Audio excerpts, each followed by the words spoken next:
அனைவருக்கும் வணக்கம் நண்பர்களே! இது கல்விறகு யூடியூப் சேனல். இன்னைக்கு தினமணி மற்றும் இந்து தமிழ்ல உள்ள நடப்பு நிகழ்வுகள் எல்லாம் பார்க்க போறோம். இந்த வீடியோக்குள்ள டெஸ்ட் லிங்க் இருக்கு. அந்த லிங்க நீங்க எடுத்து எழுதி பார்த்துக்கலாம். டெஸ்ட் எழுதி பார்த்துக்கலாம். ரொம்ப யூஸ்ஃபுல்லா இருக்கும். உங்களுக்கு இந்த வீடியோ புடிச்சிருந்ததுன்னா சப்ஸ்கிரைப் பண்ணுங்க, ஷேர் பண்ணுங்க உங்க ஃப்ரெண்ட்ஸுக்கு. நம்ம வீடியோக்குள்ள போவோம். இன்னைக்கு ஃபர்ஸ்ட்டு பார்த்தீங்கன்னா, திமுக தேர்தல் அறிக்கை, அதிமுகவும் தேர்தல் அறிக்கை வெளியிட்டிருக்கு. இப்ப அது ஒரு முக்கியமான நியூஸ் தான்னாலும் அத பத்தி தெரியதோட, இப்போ பார்த்தீங்கன்னா, லோக்பால் தலைவராக பினாகி சந்திரகோஸ் நியமனம். நம்ம ஏற்கனவே 2 நாளைக்கு முன்னாடி பார்த்தோம். இப்ப வந்து நேத்து வந்து அது வந்து ஒரு கேள்விக்குறியோட போட்டிருந்தாங்க. இப்ப வந்து நியமிக்கிறது வந்து உறுதிப்படுத்தியிருக்காங்க. உள்ளக்க நம்ம பார்க்கலாம். அடுத்த நியூஸ்ல பார்க்கலாம். அடுத்த நியூஸ் பார்த்தீங்கன்னா, டிகே பட்டம்மாவில் நூற்றாண்டு விழா அப்படின்ற ஒரு நியூஸ் இருக்கு. இந்த நியூஸ் வந்து பார்த்தீங்கன்னா, சென்னை சங்கீத் வித்வத் சபையில் செவ்வாய்க்கிழமை நடைபெற்ற கர்நாடக இசை கலைஞரில் டிகே பட்டம்மாவின் 100வது பிறந்த நாள் வெளியிடப்பட்டது. அவரது இசைப்பயணம் குறித்த நாவல அ கவிஞர் வைஜெயந்தி மாலா வெளியிட்டார். இதெல்லாம் கேட்பாங்களா அப்படின்னா, இது தெரிஞ்சு வச்சுக்கணும். டிகே பட்டம்மாவின் 100வது பிறந்த நாள் ஆண்டு விழா நடக்குதுனாச்சும் தெரிஞ்சுக்கணும். அத கூட கேட்கலாம். அடுத்த நியூஸ் பார்ப்போம். அதுக்கடுத்து பார்த்தீங்கன்னா, பெண் பயணிகள் பாதுகாப்புக்காக குறும்படம் வெளியிட்டிருக்காங்க. இத தமிழக ரயில்வே காவல்துறை வெளியிட்டுள்ளது. இதில பார்த்தீங்கன்னா, மொத்தம் ஒரு அப்ளிகேஷன் வேற வெளியிட்டிருக்காங்க. அந்த அப்ளிகேஷன் வந்து ஜிஆர்பி ஹெல்ப் ஆப் அப்படிங்கிற இந்த அப்ளிகேஷன் வந்து பெண் பயணிகளின் பாதுகாப்புக்காக ரயில்வே மூலம் வெளியிடப்பட்டுள்ளது. இந்த இத அனைவரும் யூஸ் பண்ணி நம்ம அ பெண்களுக்கு பாதுகாப்பு ஏற்படுத்திக்கலாம். இப்ப பார்த்தீங்கன்னா, அதுவும் இல்லாம இந்த ஃபோன் நம்பர் வேற குடுத்துருக்காங்க. 1512 அப்படிங்கிற ஒரு நம்பரும் உதவி எண்ணில் அழைக்கலாம் அப்படின்ருக்காங்க. இந்த 2 நியூஸ் ரொம்ப முக்கியமான நியூஸு. தெரிஞ்சு வச்சுக்கோங்க. இந்த அப்ளிகேஷன் நேம் வந்து கேட்கறதுக்கான வாய்ப்பு இருக்கு. அடுத்த நியூஸ் பார்க்கலாம். அடுத்து வந்து பார்த்தீங்கன்னா, தேர்தல பத்தி ஒவ்வொரு மாநிலங்களும் அனலைஸ் பண்ணி போட்டிருக்காங்க. இப்ப அச்சாணி மாநிலம், உத்தரப்பிரதேசம் போட்டிருக்காங்க. இத பத்தி நம்ம வேற எந்த நியூஸும் தேவையில்ல. இதில பார்த்தீங்கன்னா, மொத்தம் எத்தன மக்களவை தொகுதிகள் அப்படின்ட்டு மட்டும் பார்த்துக்கலாம். மொத்தம் 80 மக்களவை தொகுதிகளை கொண்ட மாநிலம் தான் இந்த உத்தரப்பிரதேசம். அதனால ஆட்சி வைக்கிறதுல ரொம்ப முக்கிய பங்கு வகிக்கும். அடுத்த நியூஸ் பார்ப்போம். அடுத்து பார்த்தீங்கன்னா, உத்தரப்பிரதேசம் தந்த பிரதமர்கள்னு போட்டு பிரதமர்களோட எண்ணிக்கைய போட்டிருக்காங்க. மொத்தம் ஒரு 3, 6, 9 பிரதமர்கள் இருக்காங்க. ஆனா, இவங்க 9 பேருமே உத்தரப்பிரதேசத்த சார்ந்தவங்க இல்ல. வந்து 7 பேர் வந்து உத்தரப்பிரதேசத்த சார்ந்தவங்க. லாஸ்ட்டு சந்திரசேகரா அவர்களும், வாஜ்பாய் அவர்களும் உத்தரப்பிரதேசத்துல நின்னு ஜெயிச்சவங்கங்கிறதுனால உத்தரப்பிரதேசத்த அடிப்படையாகக் கொண்ட பிரதமர்கள் அப்படின்னு குடுத்துருக்காங்க. யார் யாருன்னு பார்த்துருவோம். First Jawaharlal Nehru, Lal Bahadur Shastri, Indira Gandhi, Charan Singh, Rajiv Gandhi, VP Singh, Chandrasekhar, Vajpayee, Modi. இவங்க 9 பேரு ஞாபகம் வச்சுக்கிடுவோம். அடுத்த நியூஸ் பார்க்கலாம். அடுத்து வந்து பொறியியல் படிப்பில் மாணவர் சேர்க்கிறதுக்கு குறைந்தபட்ச மதிப்பெண் வந்து அறிவிச்சிருக்காங்க. இதில வந்து அகில இந்திய தொழில்நுட்ப நிறுவனத்தின் விதிமுறைப்படி மாற்றி அமைச்சிருக்காங்க. இதன்படி பட்டியல தாழ்த்தப்பட்ட பழங்குடி மாணவர்களுக்கு குறைந்தபட்ச மதிப்பெண் வந்து 35% 40% கூட்டியிருக்காங்க.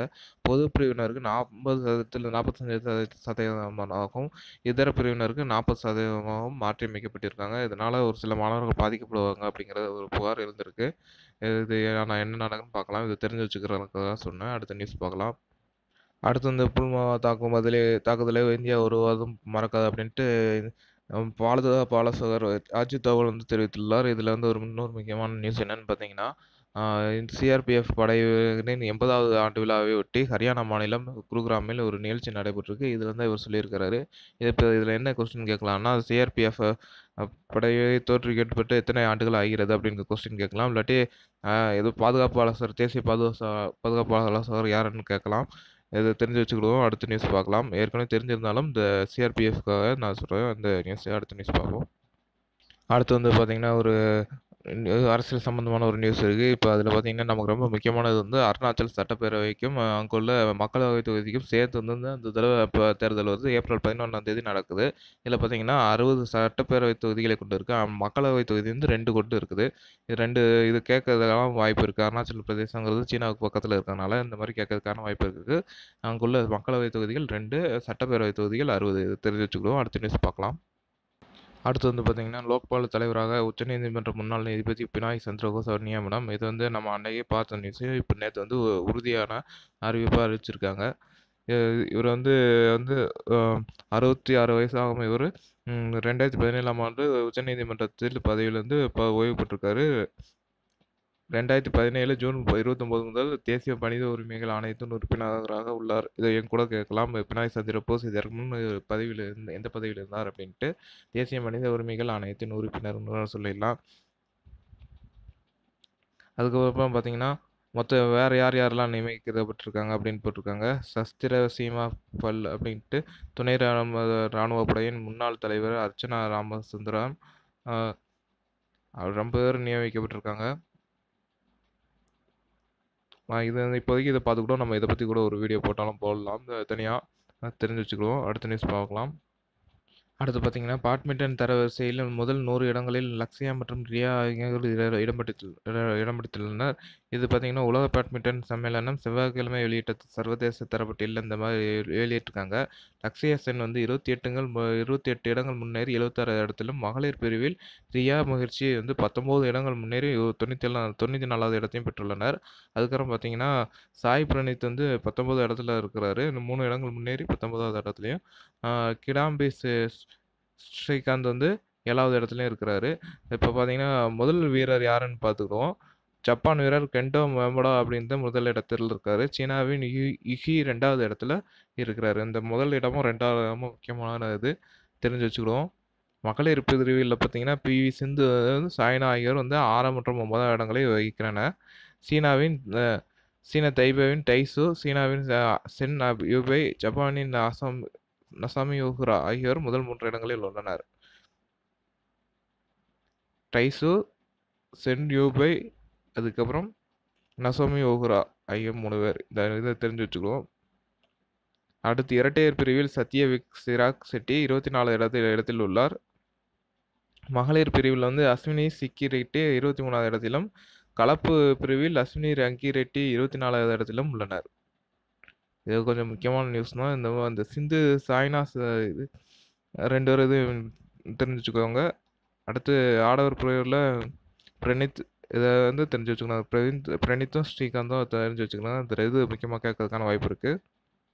அடுத்து பார்த்தீங்கன்னா கரிபியன் நாடுகளில் ஒன்றான ஹைதியில் பிரதமர் ஜான் ஹென்றி சியன்ட்டுக்கு எதிராக கொண்டு வந்த நம்பிக்கையில்லா தீர்மானம் வந்து வெற்றி பெற்றுள்ளது.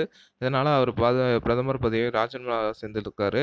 இது வந்து எந்த நாடுகள்னு கேட்கலாம் வாய்ப்பு இருக்குது. ஹைதி, அவர் பேர் வந்து ஜான் ஹென்றி சியன்ட் அப்படிங்கிறது பேர். இது கண்டிப்பாக இப்போ தெரிஞ்சு வச்சுக்கணும். அடுத்த நியூஸ் பார்க்கலாம். அடுத்து வந்து தலாய் லாமாவின் அடுத்த வாரிசை தங்களிடம் அனுமதி கோர சீனா வலியுறுத்தியுள்ளது. அதாவது தலாய் லாமா வந்து அதுக்கு அடுத்த தனக்கு வாரிசையை இந்தியாவை சேர்ந்தவரை குறிப்பிடலாம் அப்படின்ட்டு தேர்ந்தெடுக்கப்படலாம் அப்படின்னு தெரிவித்திருந்தார். இதனால் சீனா வெளியுறவுத்துறை அமைச்சகம் செய்தி தொடர்பாளர் கெங் சுவாங் வந்து செய்தியாளர்கள் கொடுத்திருக்காங்க. இது வந்து திபெத்திய சம்மந்தமானது. இதை வந்து நாங்கள் எதிர்க்கிறோம்.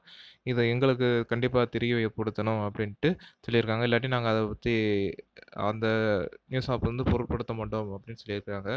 அடுத்து வந்து நம்ம தலாய் லாமா வந்து இந்தியாவில் வந்து 1959ஆம் ஆண்டு அங்கேருந்து வந்து இந்தியாவில் அடைக்கலமானார் அப்படிங்கிறது ஒரு குறிப்பிடத்தக்கது. அடுத்த நியூஸ் பார்ப்போம். அடுத்த ஒரு ரொம்ப முக்கியமான நியூஸ் வந்து பார்த்தீங்கன்னா கடல் நீரிலிருந்து ஹைட்ரஜன் எரிபொருளை தயாரிக்கிறதுக்கு அமெரிக்க விஞ்ஞானிகள் சாதனை புரிஞ்சிருக்காங்க. இதற்கு முன்னாடி பார்த்தீங்கன்னா கடல் நீரில் இல்லாமல் சுத்த நீரில் வந்து மட்டும்தான் எடுக்க முடியும் அப்படின்ற ஒரு நிலைமை இருந்துச்சு. அதை வந்து ஆராய்ச்சி பண்ணியிருந்தாங்க. இப்போ கடல் நீர்லேருந்து எடுக்கிறதுக்கான ஒரு ஆராய்ச்சியும் மேற்கொண்டு இருக்காங்க. இதனால் ரொம்ப அதிகமான நன்மைகள் நடப்படும். அதாவது பெட்ரோலுக்கு மாற்றாக ஹைட்ரஜன் எரிபொருள் இருக்கும் அப்படிங்கிறது ஒரு இது சொல்லி ரொம்ப முக்கியமானது. இப்போ இது இதுனா ஸ்டான்ஃபோர்டு பல்கலைக்கழகத்தில் இந்த இதை செஞ்சுருக்காங்க. அமெரிக்காவின் ஸ்டான்ஃபோர்டு பல்கலைக்கழக விஞ்ஞானிகள் இந்த இதை செஞ்சுருக்காங்க. இது எதுலேருந்து தயாரிக்கிறாங்கன்னு பார்த்தீங்கன்னா நிக்கல் சல்ஃபைடு முலாம் மூலம் பூசப்பட்டு நேர்முனை இதை வச்சு இதை வந்து இதோட திறன் வந்து 1000 மணி நேரத்துக்கு மேலே உழைக்கும் திறன் உடையது. ஆனால் இதற்கு முன்னாடி பார்த்தீங்கன்னா சாதாரண முதலைகளில் மின்பொறிக்கும் செய்யும்போது 12 மணி நேரமே நீடிக்கும். ஆனால் நிக்கல் சல்ஃபைடு மூலம் செய்யும்போது 1000 மணி நேரத்துக்கு மேல் நீடிக்கும் உழைக்கும் திறன் கொண்டது. இது ரொம்ப முக்கியமான நியூஸ், தெரிஞ்சு வச்சுக்கோ. அடுத்த நியூஸ் வந்து அடுத்து இந்து தமிழ் நியூஸ் பார்க்கலாம். அடுத்து வந்து இந்து தமிழ் திசையில் உள்ள நியூஸ் பார்க்கலாம். முதல்ல நியூஸ் வந்து கோவா முதல்வராக பிரமோத் சாவந்த் பதவியேற்பு. இது நம்ம நேற்றே பார்த்த நியூஸ் தான், அதனால் அதை தெரிஞ்சு வச்சுக்குவோம். அடுத்த நியூஸ் பார்க்கலாம். அடுத்து பார்த்தீங்கன்னா, அரசியல் கட்சிகளின் எண்ணிக்கை வந்து 2301ஆக உயர்வு. இப்ப பார்த்தீங்கன்னா, 2293 கட்சிகள் இருக்கு அப்படின்ட்டு கொஞ்ச நாளைக்கு முன்னாடி தான் பார்த்தோம். ஒரு 2, 3 நாளைக்கு முன்னாடி தான். இப்ப அதுக்கு உள்ள பார்த்தீங்கன்னா, இப்ப 2301 கட்சியாக உயர்ந்திருக்குது. இதில பார்த்தீங்கன்னா, இந்த மாரி கட்சிகள் வந்து தேர்தல் சமயத்தில ஆரம்பிக்கிறது வந்து ஒரு அவங்களோட பணத்த செலவழிக்கிறதுக்காக அப்படின்னு கூறப்படுகிறது. அதாவது பெரிய கட்சிகளோட பணத்த செலவழிக்கிறதுக்காக, கருப்பு பணத்த வெள்ளையாக மாத்துறதுக்காக செயல்படுகிறது அப்படின்ட்டு கூறப்படுகிறது. இதில பார்த்தீங்கன்னா, வித்தியாசமான பேர்லலாம் ஆரம்பிச்சிருக்காங்க. 2020 கட்சி, ஜாக்தே ரஹா பார்ட்டி, அதாவது விழித்திரு கட்சி, இந்திய காதலர்கள் கட்சி, அமைதியான வாழ்க்கை கட்சி, சூப்பர் தேசிய கட்சி, வாக்காளர்கள் கட்சி, அடுத்து பார்த்தீங்கன்னா, ஒரு ரொம்ப காமெடியான ஒரு இது, நம்பிக்கை கட்சி, பெரிய கட்சி. லாஸ்ட்டு பார்த்தீங்கன்னா, பெரிய கட்சி அப்படின்னு ஒரு கட்சி. சரி இதெல்லாம் ஏன் சொல்லிக்கிட்டு இருக்க அப்படின்னா, சும்மா ஒரு சரி இது ஒரு காமெடி மாரி இருக்கட்டுமே அப்படின்னு சொல்றேன். இங்க பாருங்க 2020 கட்சிங்கிறது கேரளா வாசிகளால கண்டுபிடிக்கப்பட்டது. இத கூட கேட்டாலும் கேட்கலாம். 2020 கட்சி எங்க கேட்டாங்கன்ட்டு. கேட்கறாங்களோ இல்லையோ சும்மா ஒரு என்ஜாய்மென்ட்டுக்காக தெரிஞ்சு வச்சுக்குவோம். அடுத்த நியூஸ் பார்ப்போம். அடுத்து பார்த்தீங்கன்னா, ராணுவ வீரர்களுக்கு வீரதீர செயலுக்கான குடியரசுத் தலைவர் வந்து விருது வழங்கியிருக்காரு. இதில பார்த்தீங்கன்னா, என்னென்ன விருதுன்னா, கீர்த்தி சக்ரா விருது, சௌரிய சக்ரா விருது ஆகிய வீரதீர செயலுக்கான விருதுகள் வழங்கப்பட்டுள்ளன.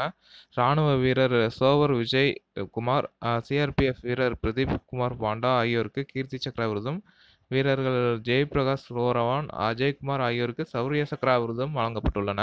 அடுத்து வந்து மார்ச் 20 இன்னைக்கு வந்து உலக சிட்டுக்குருவிகள் தினம் அப்படி கொண்டாடப்படுகிறது. அது ஒரு முக்கியமான நியூஸ் தெரிஞ்சு வச்சுக்கிறோம். அது கேள்வி கேட்கறதுக்கான வாய்ப்புகள் இருக்குது.